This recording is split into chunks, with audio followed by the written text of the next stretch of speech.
up and handle again. Tim, without further ado, you're next. Hi, Tim Stillings, planning director for Delray Beach. I made the mistake of following Jim's rules of the presentation. So if William thought his presentation was different than Rick's, this is going to be not even in the ballpark, so to speak, and you'll get that joke in a second. So I thought we'd talk about Delray and some of our planning challenges through the lens of a great baseball player and some of his quotes. Yogi Berra was a catcher for the New York Yankees and later the New York Mets between 1946 and 65, and became a manager for several World Series teams. He's also known for some of his unique quotes, even known for some that he didn't say or won't take credit for. So enjoy the ride. We're focusing our energy at Delray on Congress Avenue again. It's Delray Beach's next great street. The corridor is prime for economic development opportunities, including redevelopment of the former Office Depot site, which is bringing us back to the corridor again. And we're also excited about the county's plans for their South County complex and looking forward to expanding the TOD opportunities at that site. You would think with all these road diets that we have in the county, especially in Delray Beach on Atlantic Avenue and now Federal Highway, there'd be fewer forks in the road. But then again, create pleasant spaces for people who want to eat and drink, and that's what you end up with. I guess forks in the road may be the next traffic calming trend. Feel free to laugh.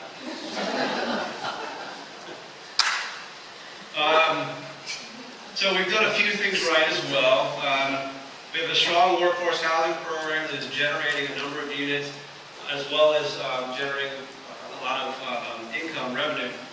We recently received $1.2 million for workforce housing from one of our downtown residential developments, which will provide a number of units within the city area. And we're also working proactively with the state and the feds to address some of our more unique housing issues.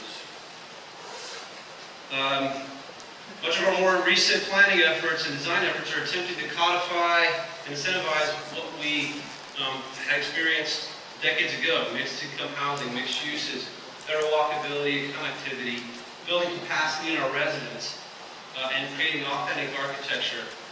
Progress doesn't always mean improvement. We continue to add to our planning tools. Recently, the city adopted its new central business district rules and regulations, as well as architectural design guidelines, both of which are being awarded this week. The Dry House Form-Based Code Award by the Form-Based Code Institute. We created those with the help of Treasure Coast Regional Planning Council. It's a great effort. It's really starting to see some of the fruits of that labor. These standards will help us ensure that we continue to create authentic architecture, which is something that Delray is well known for. So in the last few decades, Delray Beach turned the downtown that was struggling to one of the most popular destinations in Palm Beach County. It doesn't hurt when you have a great beach as well. But despite that success, like several of the cities in the county, we're still struggling with a number of issues: housing, the recovery industry and its impact on the community, and recently related to that, the rise in heroin use and its impact on the quality of life of our residents, and the impacts on our public safety service providers. There's often a great degree of pressure, particularly political, to address certain community issues quickly. It's better to proceed cautiously rather than rush in the wrong direction. We often create unintended consequences. You can see that in the city of Delray. We, several decades ago, said, opened our arms to the recovery industry, and we're somewhat paying for that experience today. I know we've all been in those hearings where you can mark the time of death on a particular project or initiative. The best we can do is offer our condolences and learn from them. I really just wish once a presenter would step up to the mic and say, "Hey, watch this." We all win or lose in the end. What happens in our community, Delray, has an impact on other communities. We can definitely do a better job of maximizing our own collective efforts. Just think of the movie A Beautiful Mind and the Nash equilibrium about optimizing the the outcome of each participant rather than the winner-take-all approach. So I apologize to those communities who did get trade jokes.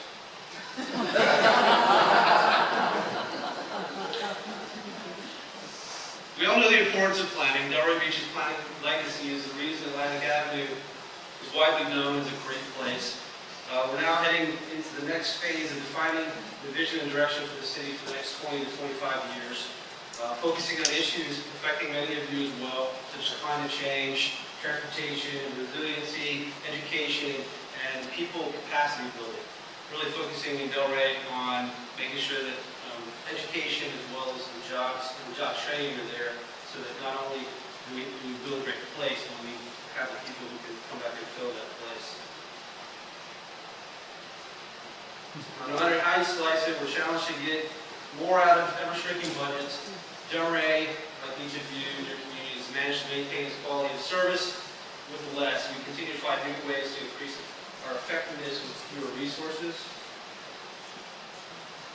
We have a great street, a great beach, great restaurants, shops, art festivals, and funky neighborhoods. You know, Delray is your obvious choice as the most fun city in the U.S. Sorry about that. With so much play, it's no wonder people want to work and live in Delray, the village by the sea. I'm sorry, Wellington, you're not the only village. But we have a great coast.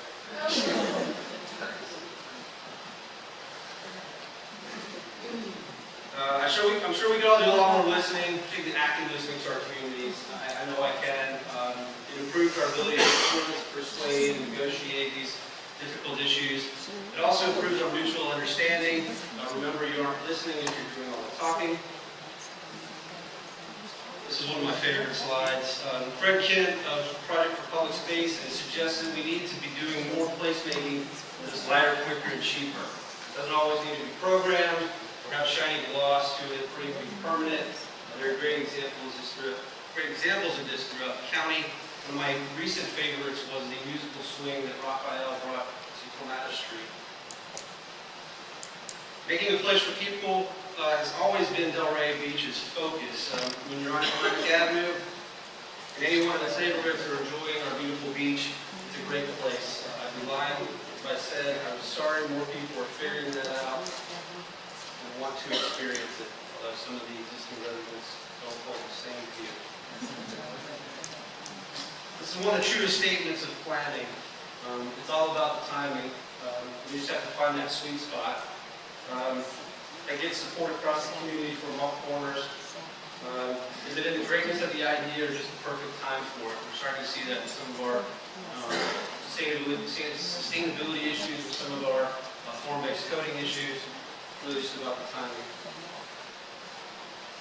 As I mentioned before, we're all continuing to work with less and figuring out how to work within limited resources, consistently leveraging resources and combining that provides us with opportunities to turn good projects into great.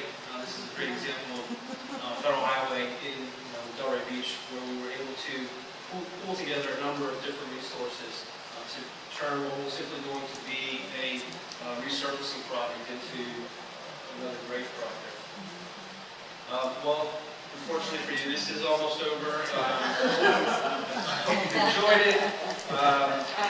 And one of some of the great quotes from one of baseball's greats. If you didn't, I'm sorry, there are no refunds. If the whole time you thought to yourself you could do a better job, see Neil on your way out for next year's program. And thank you for the opportunity to be on the panel. And not looking at your phone the whole time. Keep watching Delray because we'll be watching you. And thanks so much.